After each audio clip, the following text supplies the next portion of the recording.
Olá, meus caros! Sou a professora Lúcia e, retomando nossa discussão, hoje falaremos sobre a provável origem das células. Depois que Pasteur consegue derrubar a ideia de geração espontânea, a biogênese, provando que o ar é contaminado e que um ser vivo vem de outro pré-existente, as pesquisas se voltam para responder à seguinte pergunta que todos fazem, inclusive você. De onde veio então o primeiro ser vivo? Para responder essa pergunta, pelo menos 3 possibilidades têm sido levantadas: o criacionismo, a panspermia e a evolução química gradual. Criacionismo.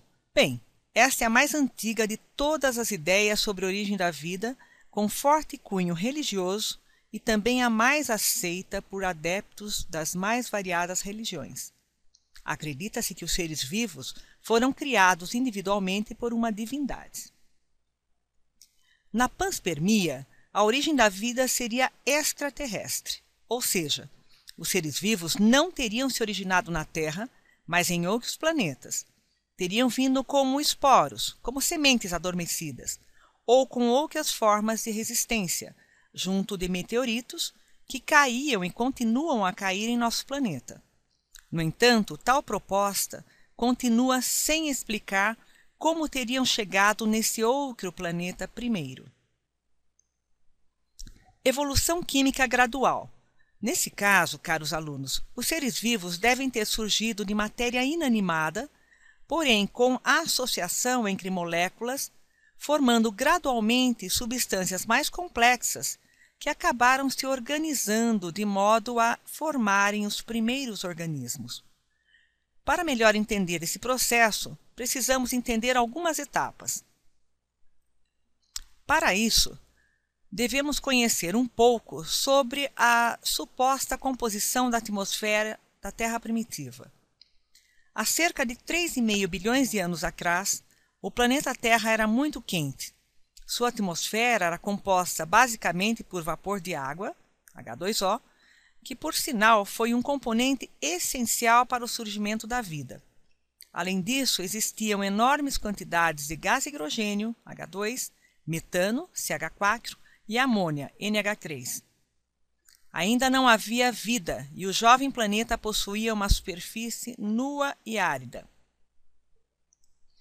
Numa tentativa de explicar a formação do primeiro ser vivo, os cientistas Oparin, bioquímico russo, e Haldane, biólogo inglês, em 1920, propuseram que a partir de moléculas inorgânicas e graças às condições de alta temperatura e chuvas da Terra primitiva, moléculas orgânicas foram se formando e, arrastadas pela água da chuva, se acumulavam nos mares primitivos, quentes e rasos. Ao longo dos anos, teria havido resfriamento e o mesmo se transformar em uma verdadeira sopa nutritiva.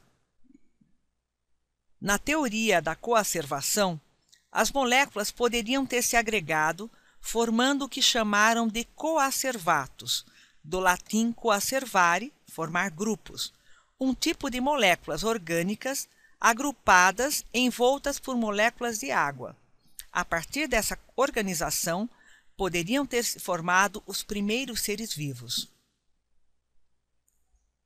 Em 1953, novos experimentos foram feitos em laboratório na tentativa de melhorar a explicação. Vejamos então o que fizeram Miller e Urey. Simularam as condições da Terra primitiva em sistema fechado, considerando os gases da época, condições de altas temperaturas, chuvas, descargas elétricas, raios e um coletor para ver o que colhiam como resultado. Qual não foi a surpresa quando, analisando o conteúdo do coletor de amostras, encontraram-se proteínas, composto orgânico fundamental na composição dos seres vivos.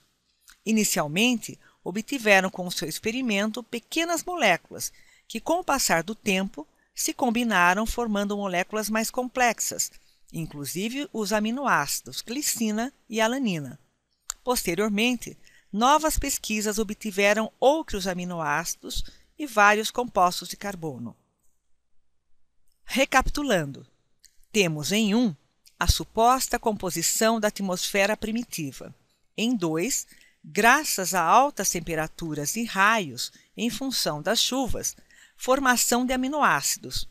Em 3, arrastados pelas chuvas, os albuminoides, que são proteínas. Em 4, já em direção aos mares, moléculas mais complexas, formando uma grande sopa primitiva dos oceanos. Daí deriva-se as primeiras moléculas de nucleoproteínas em 5. Em 6, os coacervados mostram-se em estado coloidal, até originar uma célula primitiva. Pode parecer complicado, não é, meus caros? Mas as coisas ficarão mais claras adiante. Bem, alunos, até agora discutimos como devem ter surgido os seres vivos, mas não falamos em como obtinham matéria e energia para a sobrevivência e reprodução. Sabemos que todo ser vivo precisa de alimentos, que, uma vez degradados, geram energia para a realização de funções e podem ser utilizados como matéria-prima na construção de substâncias que permitem o crescimento e reposição das perdas. Vamos ver como isso pode ter acontecido. Hipótese autotrófica. Uma das hipóteses de como os organismos obtinham energia fala sobre a produção do próprio alimento. Sabemos que para fazer esse processo, uma estrutura mais complexa é necessária, fotossíntese. Porém, cientistas argumentam que num local mais protegido, como o assoalho dos mares primitivos, micro-organismos teriam se utilizado de substâncias inorgânicas para obter energia e produzir suas substâncias orgânicas num processo similar que conhecemos como quimiossíntese. Hoje, encontramos bactérias em águas termais, submarinas e em outros ambientes muito quentes, entre 60 e 105 graus centígrados, o que confirma a possibilidade, segundo alguns cientistas. Nesse caso, não haveria necessidade de uma estrutura muito complexa para obtenção de energia. Os primeiros organismos deveriam ter uma estrutura muito simples, porém viviam num meio muito rico. Lembre-se dos aminoácidos encontrados por Stanley Miller em seu experimento. Devemos supor que suas reações químicas também eram simples e não havia oxigênio disponível. Nessas condições, pode-se supor que esses organismos podem ter utilizado os alimentos já prontos em ausência de oxigênio e nasciam os heterótrofos anaeróbicos, tais como os que conhecemos hoje e que fazem a fermentação, processo mais simples de obtenção de energia com liberação de álcool e gás carbônico. Na medida que os organismos fermentativos foram se reproduzindo, o alimento deve ter ficado escasso. Afinal, as condições do meio iam mudando e a produção de alimentos também. A competição por alimento aumentou e muitos devem ter morrido. Podem ter surgido aqueles que desenvolveram a captação da luz solar, talvez com o auxílio de pigmentos similares à clorofila e com abundância de gás carbônico, devendo ter surgido aí os primeiros fotossintetizantes capazes de produzir seu próprio alimento, autótrofos fotossintetizantes. Bem, meus caros, como produto da fotossíntese, temos agora o oxigênio e mais alimento disponível. Afinal, novas moléculas de carboidratos devem ter se formado. Com essa nova demanda, organismos podiam se adaptar ao novo ambiente, e assim devem ter surgido os aeróbicos heterotróficos. A partir daí, deve ter evoluído o organismo que deu a origem ao primeiro ser vivo.